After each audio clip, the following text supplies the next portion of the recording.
اور اپنے محلے میں کوئی نیک پرہیزگار آدمی اس نے کر دیا تو وہ کچھ بھی نہیں ہے. یہ ابقری والے ہی کریں گے تو شفا ملے گی, چوتھائی صاحب ہی کریں گے تو ٹھیک ہوگے, اور فلاں بابا کے پاس جاؤ گے وہ پھونک مارے گا تو ٹھیک ہوگے ورنہ نہیں ہوگے. یہ کہاں سے نکالا آپ لوگوں نے, کہاں سے نکالا, اس کی کیا دلیل ہے بھائی؟ تو یہ دم بم خود ہی کر لیا کرو. اگر آپ سمجھتے ہو کہ ہمارے دم میں طاقت نہیں ہے, ہم میں اتنا دم نہیں ہے کہ ہمارا دم اثر کرے گا, تو محلے میں کسی بھی امام صاحب یا کسی بھی بزرگ سے کروا لیا کرو. نیک لوگوں کی پھونک میں اللہ نے زیادہ تاثیر رکھی ہے. بس اس سے زیادہ اس کی دم درود کی کوئی حیثیت, جملہ مکمل کر لیں, نہیں ہے. اور اتنی حیثیت ہے یہ میں مانتا ہوں. تو ایسے بعض کلمات ہیں احادیث سے ثابت ہیں یا قرآن میں بعض آیتیں ایسی ہیں تو ان میں اللہ نے شفا رکھی ہے تو وہ خود ہی پڑھ لیا کریں. سمجھ رہے ہو؟ اس کے لیے کسی کے پاس جانے کی چندہ ضرورت نہ, کوئی رسالہ پڑھنے کی ضرورت ہے کہ اس میں لکھا ہے یہ والا, یہ کام کے لیے یہ والا اتنی دفعہ پڑھو گے تو ہوگا. اس سے پوچھو آپ کو کس نے بتایا کہ اس کام کے لیے یہ والی آیت اتنی دفعہ پڑھیں گے تو ہوگا؟ کہاں لکھا بھائی؟ الہام ہوا ہے تو کیا پورا الہام سے پورا رسالہ چھپ رہا ہے آپ کا ہر مہینے؟ اتنے الہامات تو حضرت مریم پہ بھی نہیں ہوئے تھے بھائی, جو اتنی بڑی ولی اللہ تھی. ان پہ بھی 5-6 دفعہ الہام کی جو ہمیں تحقیق ہے, یہ 5000 الہام ہو گئے ہوں گے. یہ کیسے بزرگ ہیں؟ تو میں کسی خاص شخصیت کے خلاف نہیں ہوں, اس بارے میں سبھی ایک جیسے ہیں. اس بارے میں بات پھر نکل جائے گی دائیں بائیں. محمد صلی اللہ علیہ وسلم ہم پر کوئی جھوٹ گھڑتے تو ہم آپ کا دایاں ہاتھ پکڑتے اور شہرک کاٹ ڈالتے, یعنی اپنی طرف جھوٹ کو منسوب نہیں ہونے دیتے. اس پر میں نے بیان کیا تھا کہ کوئی بھی ایسی شخصیت جو اللہ کی طرف غلط بات کو منسوب کر رہی ہو اور لوگوں میں اس کا اثر رسوخ بھی ہو, تو اللہ ایسے شخص کو پنپنے نہیں دیتے, اس کو رسوا کر دیتے ہیں اللہ تعالیٰ.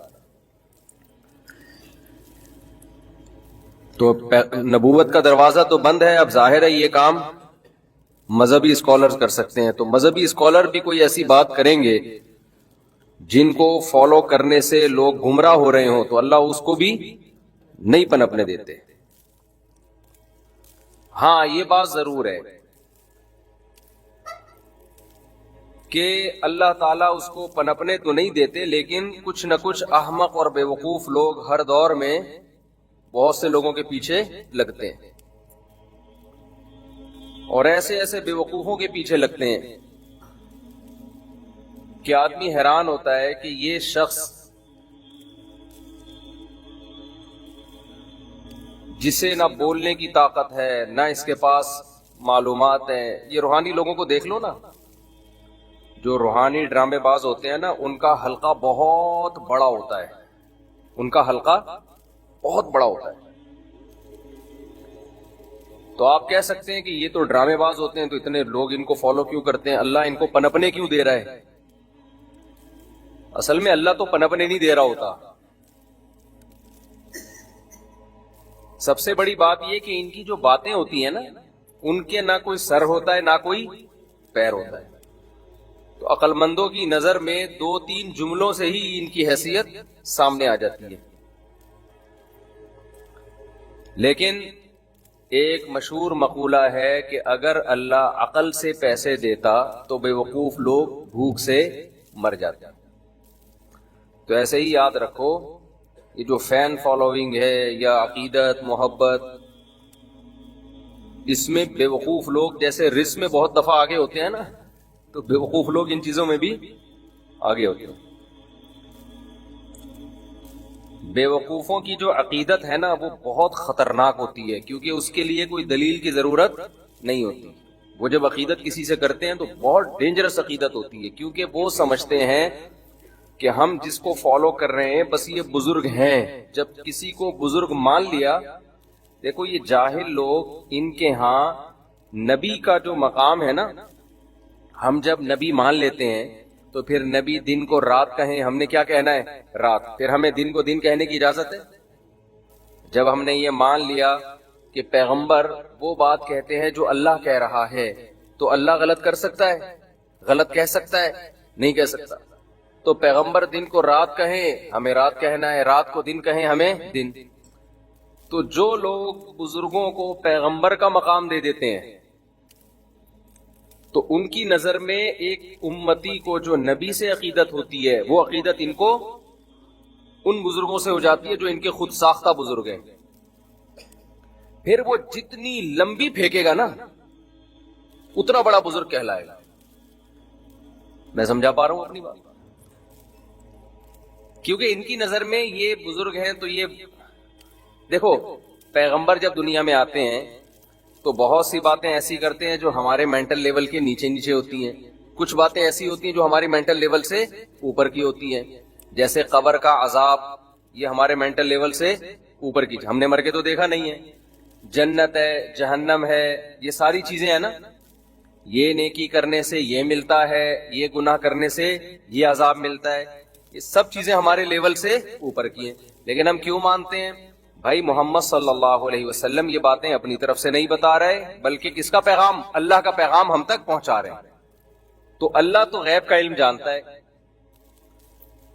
اگر نبی صلی اللہ علیہ وسلم وہ ساری باتیں وہی کرے جو ہمارے مینٹل لیول سے نیچے کی ہیں تو پھر ہم کہیں گے بھائی یہ تو ہمیں ویسے ہی سمجھ میں آ رہی تھی, اس کے لیے پیغمبر کی کیا ضرورت تھی, یہ تو ہمیں ویسے ہی سمجھ میں آ رہی تھی نا. تو بعض لوگوں کی نظر میں بزرگ کا کانسیپٹ یہ ہے کہ اگر وہ ہمارے مینٹل لیول کے اندر کی باتیں کر رہا ہے تو پھر یہ بزرگ کس بات کا ہو گیا؟ تو یہ ضروری ہے کہ وہ کھوپڑی سے اوپر کی باتیں کرے, ایسی باتیں کرے جو آپ کی کھوپڑی میں نہ آئے. تو بھائی یہ چیز پیغمبر پہ تو جچتی ہے کیونکہ پیغمبر کا رابطہ کس سے ہے؟ اللہ سے. بزرگ پہ نہیں جچتی یہ چیز. بھائی آپ تو ہماری طرح کے انسان ہو, آپ جو بات کر رہے ہو اس کے پیچھے کیا دلیل ہے؟ لیکن آپ دیکھ لو جتنے بھی یوٹیوب پہ آپ دیکھو نا ایسی باتیں جو آپ کے لیول میں آئی نہیں, پتہ نہیں کیا کہہ رہے. حصار ہوتا ہے, حصار کیا ہے بھائی؟ کہتے ہیں جن چڑیل بھوت سے روکنے کے لیے کیا ہوتا ہے؟ حصار. وہ بھائی یہ کیا ہوتا ہے؟ کون سی میڈیکل سائنس کی کتاب میں لکھا ہوا ہے یا کیا ہوتا ہے یہ؟ جن وہاں سے اندر آئے گا, ادھر سے اندر کیوں نہیں آ سکتا؟ کہہ رہے ہیں یہ تمہارے سمجھنے کی باتیں نہیں ہے. تو جب نہیں ہے تو نکل یہاں سے بھائی, ہماری سمجھنے کی. تو ہمیں ایسی باتیں کرنے کے لیے بیٹھے جو سمجھ میں ہی نہیں آئے ہمارے. لیکن لوگ نکالیں گے نہیں, لوگ کہیں گے یہی تو ہے, اسی کے تو ہاتھ چومے جائیں. علوم ہے بھائی, علوم دی اللہ نے ان حضرت کو. ایک کانسیپٹ جن چڑیل بھوت کا وہ ہے جو اسلام نے دیا ہے, وہ ہم مان لیتے ہیں بھائی اللہ جانتا ہے. ہم چڑیل تو نہیں ہوتی, جن کی لیڈی کو چڑیل کہہ دو آپ پیار سے. ظاہر ہے جیسا جن بھیانک ہوتا ہے اس کی وائف بھی ایسی بھیانک ہی ہوگی نا, کیا خیال ہے؟ تو اردو میں اس کا نام چڑیل رکھ لیا. وہ ایک آدمی کی بیوی پہ جن آ گیا نا, کسی نے آگے بتایا تیری بیوی پہ جن آ گیا ہے, تیرے بھابھی پہ جن آ گیا ہے, تو کیا خود ہی بھگتے گا. اس کو ٹینشن ہی نہیں ہوئی, اس کو جن پہ ترس آیا. اس کو کس پہ ترس آیا؟ جن پہ. یار غلط جگہ آ گیا. وہ ایک آدمی سے کسی نے پوچھا نا اگر شیر حملہ کرے تیری ساس پہ اور تیری بیوی پہ تو کس کو بچائے گا؟ ساس پہ حملہ کیا اور بیوی پہ حملہ کیا تو کس کو بچائے گا؟ کہہ رہے شیر کو بچاؤں گا میں. مجھے پتا ہے شیر کے ساتھ بچہ ہونے والا نہیں.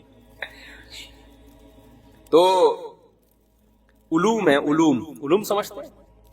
یوٹیوب پہ جتنا بڑا پھینکو ہوگا کہتے ہیں کہ یہ کیا ہے؟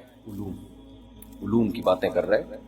اچھا خوب سمجھ لو کہ ہمارے ہاں بڑا عالم چاہے وہ میڈیکل سائنس میں ہو,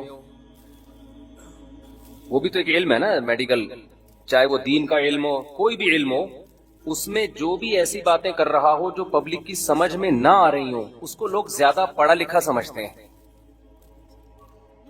حالانکہ یاد رکھو علم میں جب انسان کو پختگی ہوتی ہے نا تو وہ جب جس طبقے سے بات کر رہا ہوتا ہے ایسے الفاظ میں بات کرتا ہے کہ اس طبقے کی سمجھ میں بات آتی ہے. یہ علم کی علامت ہے, لیکن اس کو لوگ علم نہیں سمجھتے. میں تو بہت سرچ کرتا ہوں نا یوٹیوب پہ جو ڈاکٹرز کیا کہہ رہے ہیں, حکیم کیا کہہ رہے ہیں. آپ دیکھو کوئی ڈاکٹر ایسی بات ایک ساری ٹرمز استعمال کر رہا ہوگا میڈیکل سائنس کی, ایک لفظ سمجھ میں نہیں آ رہا ہوگا, نیچے لوگوں نے برا بھلا کہا ہوگا بھائی کوئی ایسی بات کرو جو ہماری کھوپڑی میں تو آئے نا. لیکن کیا ہوتا ہے کہ بھائی ہے پڑھا لکھا, ہے کیا ہے؟ پڑھا لکھا ہے. تو یہ پڑھا لکھا ہونے کی علامت نہیں ہے. پڑھا لکھا جب ہوتا ہے جب انسان کو علم میں رسوخ ہوتا ہے نا, کمال ہوتا ہے, تو پھر وہ وہی ٹرمز کو اس طرح استعمال کر کے لوگوں کو سمجھاتا ہے لوگوں کی زبان میں, یہ جس کو علم پر قدرت ہوگی نا، عبور ہوگا، اس کو جیسے گھوڑے کی لگام جب اپنے ہاتھ میں ہوتی ہے نا، تو جہاں چاہے گھوڑے کو گھماؤ آپ. اس لیے کہتے ہیں جو بڑا شاعر ہے نا اس کی شاعری آسان ہوتی ہے، جو چھوٹے شاعر ہیں ان کی شاعری مشکل ہوتی ہے، کیونکہ شعر کے ذریعے بات کو سمجھانے کے لیے مشکل الفاظ کا سہارا لینا آسان ہے، آسان کا سہارا لینا مشکل ہے. آسان الفاظ کا جب ہی آپ سہارا لیتے ہیں جب آپ کے پاس الفاظ کا ذخیرہ بہت زیادہ ہو. جب ذخیرہ زیادہ نہیں ہوتا تو وزن ملانے کے لیے مشکل الفاظ شاعر لے رہا ہوتا ہے، اور جب وہ کمال پیدا ہو جاتا ہے نا تو اس کو پتا ہے اس کا آلٹرنیٹ میرے پاس آسان الفاظ میں بھی مل جائے گا، تو وہ آسان الفاظ کی سلیکشن کرے گا.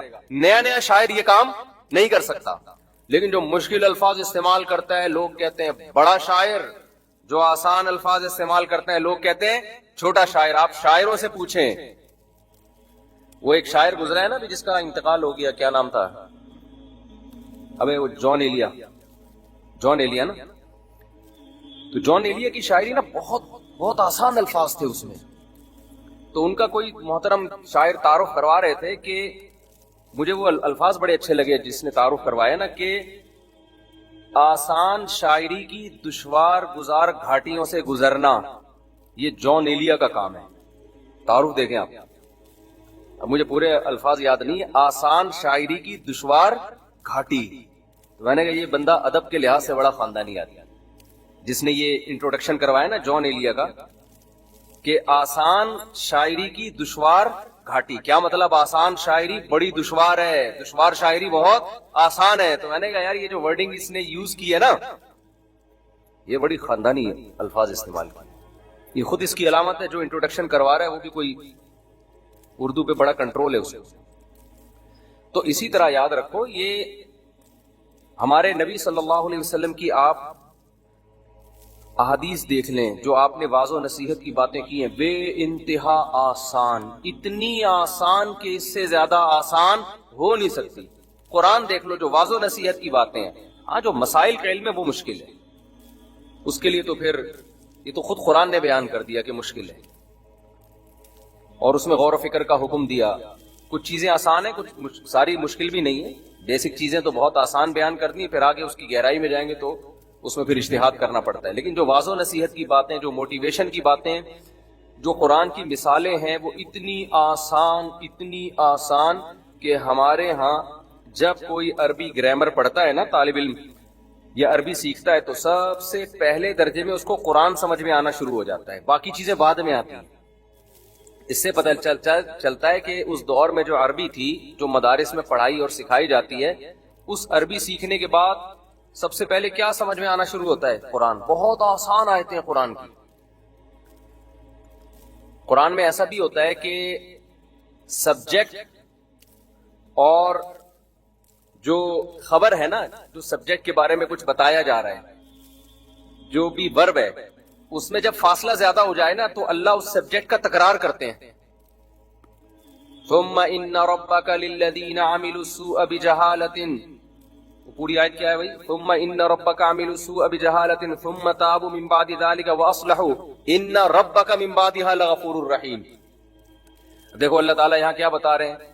تمہارا رب ان لوگوں کے لیے جنہوں نے جہالت میں گناہ کر لیا اور پھر انہوں نے توبہ کر لی. تو ہونا یہ چاہیے تھا آیت میں کہ تیرا رب ان لوگوں کے لیے جنہوں نے گناہ کیا جہالت میں اور پھر انہوں نے توبہ کر لی غفور اور رحیم ہے. یہ جملہ کمپلیٹ ہو گیا کہ نہیں ہو گیا؟ بھائی کتنی زبردست بلاغت کی بات ہے. دیکھو یار اللہ تعالیٰ فرما رہے ہیں تیرا رب ان لوگوں کے لیے جنہوں نے جہالت میں گناہ کیا لیکن پھر توبہ کر لی غفور اور رحیم.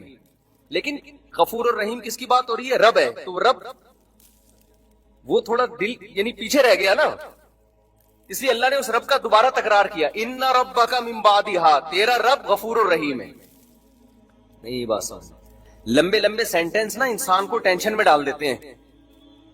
لمبے لمبے سینٹینس انسان کو ٹینشن میں ڈال دیتے ہیں. کہ مثال کے طور پر یوں کلام ہوتا تیرا رب ان لوگوں کے لیے جنہوں نے جہالت میں گناہ کیا پھر اس کے بعد توبہ کر لی. تو ہم گناہ اور توبہ کی طرف چلے جاتے، یہ بھول جاتے کہ بات کس کی ہو رہی ہے؟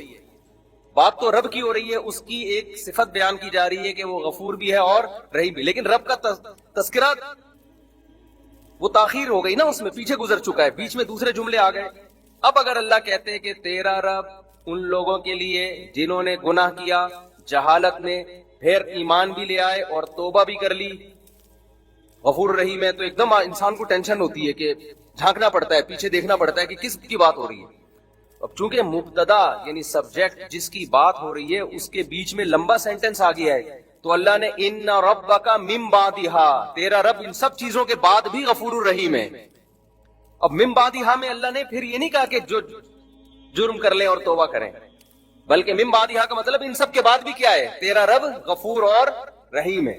تو قرآن میں بہت ملے گا, یہ بہت آسان, بہت آسان. جہاں لمبا جملہ ہو رہا ہے اللہ نے سبجیکٹ کو دوبارہ اس کو تکرار کر دیا. اصولی لحاظ سے عام طور پر کلام میں یہ چیز معیوب سمجھی جاتی ہے, عام زبان میں جب ہم بات کر رہے ہیں نا تو اس کو معیوب سمجھا جاتا ہے, لیکن قرآن میں یعنی جس چیز کو بسا اوقات ہم معیوب سمجھ رہے ہوتے ہیں, قرآن کی نظر میں وہ معیوب نہیں ہے, کیونکہ قرآن کہتا ہے کلام کا مقصد ہے لوگوں کے دلوں پہ اثر ڈالنا. تو اثر ڈالنے کا وہ طریقہ اختیار کرنا کہ آپ زبان کے قوانین میں الجھ کے رہ جاؤ اور وہ کلام مؤثر نہ ہو, اس سے بہتر ہے قانون توڑ دو, لیکن کلام اس طرح انداز سے کرو کہ لوگوں کے دلوں پہ اثر کرے. نہیں یاری کھوپڑی میں میرا خیال ہے, دیکھ کھوپڑی کا لفظ سنتے ہی ایک دم لوگ مائل ہو جاتے ہیں, حالانکہ کھوپڑی کا لفظ نامناسب ہے. عام آپ کہیں رشتہ لینے کے لیے جاؤ اور آپ سسر صاحب سے بولو, ہونے والے سسر سے, کہ آپ کی کھوپڑی میں بات آ گئی ہے کہ میں مناسب ہوں آپ کی بچی کے لیے, فوراً کک آؤٹ کر کے نکال ڈال. تمہیں بات کرنے کی تمیز نہیں. اب آپ دلیل دیں کہ مفتی طارق مسعود تو جمعے کے بیان میں کہتے ہیں کھوپڑی میں بات آ رہی ہے کہ نہیں آ رہی. تو ایک ہی لفظ کھوپڑی ایک جگہ پہ نامناسب ہے, دوسری جگہ پہ کیا ہے, عین مناسب ہے. ہم بھی کہیں اللہ نہ یعنی استغفر اللہ, کہیں اگر گھر والے سن رہے ہوتے ہیں رہنے, تو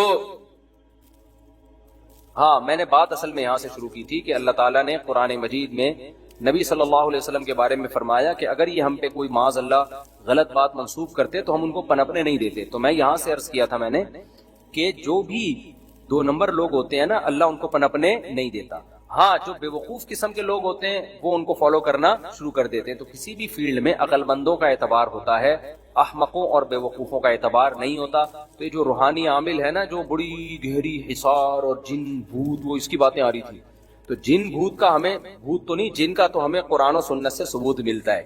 ہم مانیں گے اللہ نے کہہ دیا, لیکن اس کی کیا کیفیت ہوتی ہے, وہ قابو میں آتے ہیں نہیں آتے, ان چیزوں کا قرآن میں کوئی تذکرہ نہیں ہے. لہذا یہ عامل جو دعویٰ کرتے ہیں ہم نے جنات قابو میں کر لیے, یہ کر لیا, وہ بھائی یہ تمہاری اپنی کہانی ہے, یہ ہماری کھوپڑی میں نہیں آتی. میں نے آج تک کوئی جن کسی عامل کے قابو میں نہیں دیکھا, البتہ عامل جنات کے قابو میں بہت دیکھے, میں نے بہت دیکھے کہ اس پہ جن آیا ہوا ہوتا ہے, خود اس کو کنٹرول کیا ہوا ہوتا ہے جن نے. تو ایسا بہت ہوتا ہے, ایسا نہیں ہوتا کہ عامل جنات کو قابو میں لے لیں. سمجھتے ہو کہ نہیں سمجھتے, تو ان چیزوں میں پڑھ کے تو ان کے فالوورز جو زیادہ ہوتے ہیں نا, تو وہ اس لیے کہ وہ مینٹل لیول سے اوپر کی باتیں کر رہے ہوتے ہیں. تو 2 طرح کے لیڈر ہوتے ہیں یا 2 طرح کے لوگ ہوتے ہیں جن کو لوگ فالو کرتے ہیں. ایک وہ جو مینٹل لیول کے نیچے نیچے کی بات کرتے ہیں, ان کی بات آسان ہوتی ہے, 2-4 کی طرح ہوتی ہے, ان کو عقل مند لوگ فالو کرتے ہیں. اور جو عجیب سی باتیں کر رہے ہوتے ہیں جو آپ کی سمجھ میں نہیں آ رہی ہوتی, ان کو احمق اور بے وقوف لوگ فالو کرتے ہیں. لیکن جو احمق اور بے وقوف کی عقیدت ہے نا, وہ پڑھے لکھے کی عقیدت نہیں ہوتی, وہ پھر ایسی عقیدت کہ آپ کی سوچ سے بھی زیادہ, وہ بہت ہی کا حضرت جی کا ارشاد وطنی. تو خوب سمجھ لو, اپنی زندگی کا اصول بنا لو کہ جو شخص بھی ان لاجیکل باتیں کر رہا ہے اس کے پیچھے کبھی بھی مت چلو. ہاں یہ ضرور ہے, کسی کے شارٹ کلپ دیکھ کے یہ اندازہ لگا لینا کہ یہ اس کی بات ان لاجیکل ہے, فوراً کسی کے بارے میں فیصلہ مت کرو. بعض دفعہ ہمارا کوئی کلپ چل رہا ہوتا ہے, ادھورا کلپ ہوتا ہے, لوگ کہتے ہیں مفتی صاحب نے ان لاجیکل بات کی, تو وہ جتنے آپ کے اشکالات ہیں نا, وہ دوسرے بیان میں اس تمام اشکالات کے جوابات موجود ہوتے ہیں. سمجھتے ہو؟ تو سننا بھی اسی کو ہے, اور اپنی زندگی کا جو لاہ عمل ہے نا, وہ بھی لاجک کے تحت گزارنا ہے. خوب سمجھ لو, دیکھو مذہب کی جو تعلیمات لاجک کے مطابق ہوں یا نہ, ان میں تو اسلام کو ماننا ہے. وہ تو اللہ میاں نے جب کہہ دیا تو اللہ سے زیادہ کوئی جاننے والا نہیں، اس سے زیادہ کسی کا علم نہیں. لیکن جہاں مذہب کی گائیڈنس نہیں ہے، مذہب کی رہنمائی نہیں ہے، وہاں پھر آپ نے 100% عقل کو ہی استعمال کرنا ہے، تانے بانے ملانے ہیں. ایک مثال دے کر بس بیان کو ختم کرتا ہوں. یہ مثال میں پہلے کئی دفعہ دے چکا ہوں لیکن بیان کمپلیٹ ہو جائے گا اس مناسبت سے. دیکھو، ہم نے علماء سے سنا ہے کہ اگر آپ شریعت کی مخالفت کرو گے نا، توبہ استغفار سے وہ گناہ آپ کا معاف ہو جائے گا. فطرت کی مخالفت کرو گے تو جو سزا ملے گی وہ توبہ استغفار سے نہیں ٹلتی. ہمارے ہاں بہت سے لوگ جو شریعت کو فالو کرتے ہیں وہ عقل کے خلاف چلنا شروع ہو جاتے ہیں اور اس کو توکل کا نام دے دیتے ہیں. مثال کے طور پر ایک آدمی خدا نخواستہ اس نے کوئی جرم کیا، بد نظری ہو گئی اس سے، شریعت کے خلاف کیا نا. کسی بھی عالم مفتی کے پاس آئے گا، عالم مفتی پوچھے گا اس سے بھائی تم سے کیا جرم ہوا، وہ کہتا ہے بھائی مجھ سے بد نظری ہوئی ہے، مجھے بتائیں اس کی کیا تلافی ہے. تو وہ کیا کہے گا؟ کیا کرو؟ توبہ کرو. توبہ کرنے سے اس کے تمام سائیڈ افیکٹ کیا ہو جائیں گے؟ ختم. التائب من الذنب کمن لا ذنب له، حدیث میں آتا ہے گناہ سے توبہ کرنے والا ایسا ہے جیسے اس سے گناہ کبھی ہوا ہی نہیں ہے. ایک غلطی ہے. دوسری غلطی کیا ہے؟ موم بتی جل رہی تھی، آگ لگی ہوئی ہے اس میں. آپ نے کہا یار میرا ایمان اپنا میں جانچتا ہوں ذرا، میرا اللہ پہ توکل، آگ پہ زیادہ توکل ہے یا اللہ پہ زیادہ ہے؟ تو میں اللہ پہ توکل کرتا ہوں، اس موم بتی میں ہاتھ ڈالوں گا، اللہ چاہے گا تو ہاتھ میرا نہیں جلے گا. آپ نے اس انگلی میں، اس آگ میں انگلی داخل کر دی، وہ آگ لازماً آپ کے ہاتھ کو جلائے گی کیونکہ آپ ابراہیم علیہ السلام نہیں ہیں. اللہ نے ابراہیم علیہ السلام سے وعدہ کیا تھا کہ آگ میں ڈال دیں گے میں بچا لوں گا. آپ میرے اور آپ سے اللہ نے ایسا کوئی وعدہ نہیں کیا. اس لیے اللہ پہ توکل کا سہارا لے کے ہمارے لیے آگ میں انگلی داخل کرنا جائز ہو جائے گا؟ جائز نہیں ہوگا، کتنا بھی توکل ہو. آپ نے کہا یار اللہ سے ہوتا ہے، ہمارے تبلیغ والے کہتے ہیں، بالکل صحیح کہتے ہیں کہ اللہ سے ہوتا ہے، اللہ کے غیر سے نہیں ہوتا. آپ نے کہا اچھا اللہ سے ہوتا ہے تو میں ابھی بجلی کے کھمبے میں نا یہ جو ہے نا، یہ آپ تک پلک لگاتے میں 2 انگلیاں ڈالوں گا اور تم بٹن آن کر دینا. اللہ کا حکم ہوگا تو کرنٹ لگے گا، نہیں لگے گا نہیں حکم ہوگا تو نہیں لگے گا، اور مجھے یقین ہے کہ اللہ کا حکم ہوگا کہ نہیں لگے گا. آپ نے انگلیاں ڈالی اور جیسے ہی آن ہوں گے تو آپ مریں گے. آپ کے بچنے کا ایک ہی طریقہ ہے کہ کوئی آپ کو بچانے کی کوشش کرے. آپ کو اگر جو بچانے کی کوشش کرے گا نا تو پھر آپ بچ جائیں گے. وہ کیا ہو جائے گا؟ کرنٹ پارسل ہو جائے گا ادھر. کہتے ہیں اس کو کرنٹ لگا ہوا، اس کو اگر کھینچو بھی نا تو وہ بچ جائے، آپ کے مرنے کے چانسز بڑھ جاتے ہیں. تو یہ کیا، یہ کس سے پھٹا کر رہے ہو آپ؟ شریعت سے نہیں، کس سے؟ نیچر سے.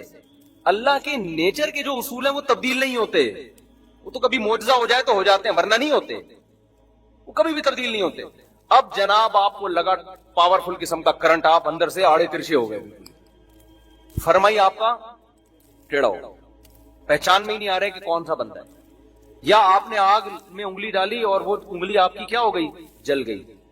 اب آپ آئے مفتی صاحب کے پاس، مفتی صاحب مجھ سے غلطی ہوئی ہے، میں نے آگ میں اپنے آپ کو جلا دیا ہے. تو مفتی صاحب کہیں گے توبہ کرو بھائی، یہی کہیں گے نا. تو آپ کہیں گے بھائی توبہ کرنے سے کیا ہوگا؟ وہ کہیں گے سر گناہ معاف ہوگا آپ کا. کہ حماقت کیوں کی؟ کہ بھائی حدیث میں تو آتا ہے جو توبہ کرے وہ ایسے جیسے گناہ کیا ہی نہیں. تو میں نے جب آگ میں انگلی ڈالنے سے آئندہ کے لیے توبہ کر لی تو میں تو ایسے ہوں جیسے گناہ کیا ہی نہیں، لہذا میرا زخم خود بخود ٹھیک ہو جائے. یہ انگلی جو جل کے ختم ہو گئی واپس آ جائے، کیونکہ حدیث میں آتا ہے جو گناہ کر کے توبہ کرتا ہے ایسے جیسے کیا ہی نہیں. تو ایسا ہونا چاہیے جیسے میں نے آگ میں انگلی ڈالی نہیں. تو ہو جائے گی انگلی واپس آ جائے گی؟ نہیں آئے گی. کہیں گے بھائی آپ نے بغاوت کس سے کی ہے؟ فطرت سے کیا، نیچر سے لڑے ہو آپ. سمجھتے ہو کہ نہیں سمجھتے؟ تو آج جو دیندار لوگ ہیں توکل کے نام پہ جو بے احتیاطیاں کر رہے ہیں، انفرادی سطح پہ بھی اجتماعی سطح پہ بھی، لہذا انفرادی سطح پہ بھی بیڑا غرق اور قومی سطح پہ بھی بیڑا غرق ہوا چلا جا رہا ہے. اور کہتے ہی ہیں کہ ہم چونکہ مسلمان ہیں، ہمارے ساتھ اللہ ہے تو اللہ کی ہمارے ساتھ مدد ہوگی، ہم ترقی کریں گے. آپ ترقی کے علاوہ ہر قسم کا، آپ 4 شادیوں کا خواب دیکھ سکتے ہو، آپ ان حالات میں ترقی کا خواب بولو نہیں. خدا نے آج تک اس قوم کی حالت نہیں بدلی، نہ ہو جس کو خیال آپ اپنی حالت کے بدلنے کا. تو وہ اسباب اختیار کرنے پڑیں گے، کھوپڑی استعمال کرنی پڑے گی. نہیں علی المنکر میں اسباب اختیار کرنے کا حکم ہے جو فرض ہے، تو اس کے بغیر کہاں؟ دیکھو نبی نے کیا فرمایا، من رأى منکم منکرا فلیغیرہ بیدہ. بتاؤ برائی کو ختم کرنا ہمارا فرض ہے یا نہیں ہے؟ لیکن نبی نے کیا فرمایا؟ اتنا فرض ہے جتنا افورڈ کر سکو. ہونا تو یہ چاہیے تھا بھائی حق بیان کرو چاہے جو مرضی ہو جائے، کچھ بھی ہو جائے، جو بھی اثرات ہو. نہ آپ نے فرمایا جو برائی کو ہاتھ سے روک سکتا ہے تو وہ تو ہاتھ سے روکے، جس میں ہاتھ سے روکنے کی طاقت نہیں ہے اب پھر ہاتھ سے مت روکے، وہ پھر کیا کرے؟ پھر نہیں بھائی، پھر تو سائیڈ افیکٹ کیا ہوں گے؟ زیادہ ہوں گے. وہی قصہ ہو جائے گا کہ بھینس کے منہ میں پائپ رکھا، جمال گوٹا رکھ کے پھونک ماری، بھینس نے پہلے پھونک مار دی بھینس نے. تو آپ کی طاقت ہے نہیں، سامنے والا پاورفل ہے، آپ نے اس کو برائی سے روکنے کی زبردستی کوشش کی، جو اس نے کوشش کی تو آپ سوسائٹی میں کسی قابل رہے نہیں. تبھی تو حکمرانوں کے خلاف مسلح بغاوت سے اسی وجہ سے منع کیا جاتا ہے کہ آپ برائی کو ختم کرنے کے لیے سسٹم کو چینج کرنے کی کوشش ضرور کرو، مگر ایک پاورفل ریاست کے خلاف جب آپ طاقت کا استعمال کرو گے تو آپ جو پھونک لگاؤ گے نا وہ برداشت ہو جائے گی. حکومت نے جو پھونک لگائی نا اس سے آپ کی پھونک ہمیشہ کے لیے نکل جائے گی. تمام فقہا لکھتے ہیں کہ مسلح تحریکوں کے لیے ضروری ہے کہ اسباب کی دنیا میں طاقت ہو. ایسا نہیں کہ آپ اٹھے اور جناب بڑے تم لڑن کر کے یوں کر دیا آپ نے. آپ دیکھنا پڑے گا کہ آپ میں کتنی پاور ہے لڑنے کی. نہیں ہے تو کوئی اور کام کرو. اس کو لوگ یہ تعبیر کرتے ہیں اچھا اس کا مطلب کچھ بھی نہ کریں، سسٹم کو تبدیل کرنے کی کوشش نہ کریں. آپ کہتے ہیں بھائی کرو، مگر طریقہ وہ نہ ہو کہ جو رہا سہا ہے اس سے بھی جاؤ. آپ کرو ضرور، آرام سے بیٹھنا کہاں جائز ہے. طریقہ وہ استعمال کرو جس کو آپ افورڈ کر سکتے ہو اور اسباب کی دنیا میں اس سے کچھ امید بھی ہو. آج کسی نے طنز کیا تبلیغ والوں پر نا کہ تبلیغ والے نظام کی تبدیلی کی بات کرتے نہیں ہیں اور ذاتی تزکیے میں لگے ہوئے ہیں لوگوں کی، یعنی لوگوں کی اصلاح میں لگے ہوئے، سسٹم کی تبدیلی کی بات کرتے نہیں ہیں. کسی نے یوٹیوب پہ نا کمنٹس کیے ہوئے تھے کہ یہ لوگ جو ہے نا نظام کی تبدیلی کے لیے افراد تیار کرنا ضروری ہے یا نہیں ہے.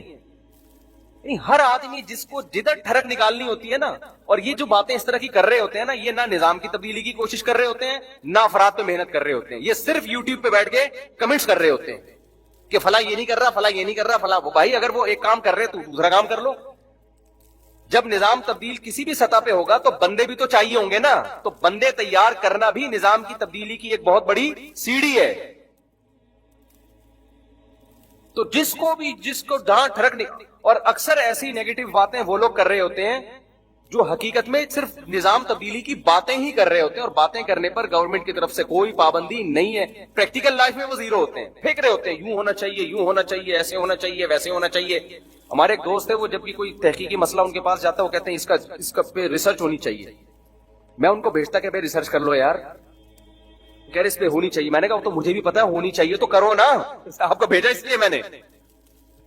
ایک دن ان کو غصہ آ گیا کہ آپ، میں نے کہا تو چاہیے تو مجھے بھی پتا ہے کہ اس پہ ریسرچ ہونی چاہیے، آپ کو تو میں نے بھیجا اس لیے کہ آپ کر لو، اس پہ مجھے بتا دینا. بعض دفعہ میرے پاس کوئی بھیج رہے ہوتے ہیں کہ آپ اس کی تحقیق کرو، میں جواب میں لکھوں اس پہ تحقیق ہونی چاہیے، تو کہے گا تو ہمیں بھی پتا چاہیے تو کرو نا. تو پھر میں اگر تحقیق کرتا ہوں تو خوش ہوتے ہیں، نہیں کرتا تو بولیں یار کیوں نہیں کر رہے. تو چاہیے کا لفظ مارکیٹ میں اس کا منجن بہت بکتا ہے. یہ بھی ہونا چاہیے، وہ بھی ہونا چاہیے.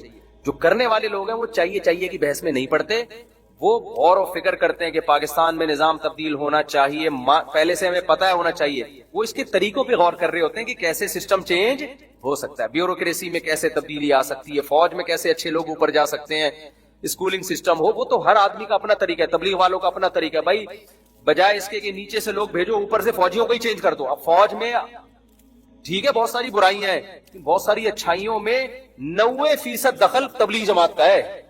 بس ابھی ختم کرو. فوج میں آپ کو کوئی بریگیڈیئر، کوئی کرنل، اتنی بڑی بڑی داڑیوں والے، مذہب کی پابندی والے ملیں گے. میں نہیں کہہ رہا سارے تبلیغ سے متاثر ہیں، ایک بہت بڑا طبقہ کس سے متاثر ہے؟ تبلیغ سے. تو فوج میں کتنی بڑی تبدیلی کر دی.